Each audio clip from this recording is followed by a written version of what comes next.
Mais comment Victor Hugo a-t-il pu parler avec Jésus? À l'été 1852, après le coup d'État de Louis-Napoléon Bonaparte, l'auteur de Notre-Dame de Paris prend la route de l'exil. Il rejoint Jersey, la plus grande des îles anglo-normandes, où il vit entouré de sa famille et de quelques amis.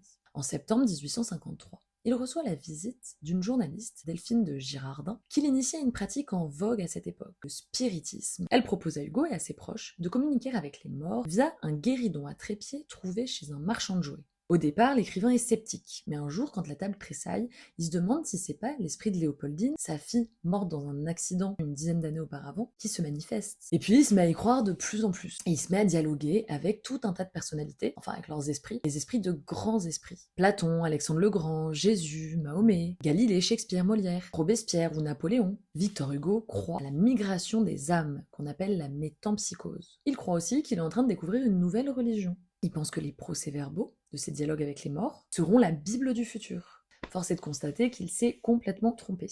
Et ce que je viens de vous raconter, c'est pas des histoires.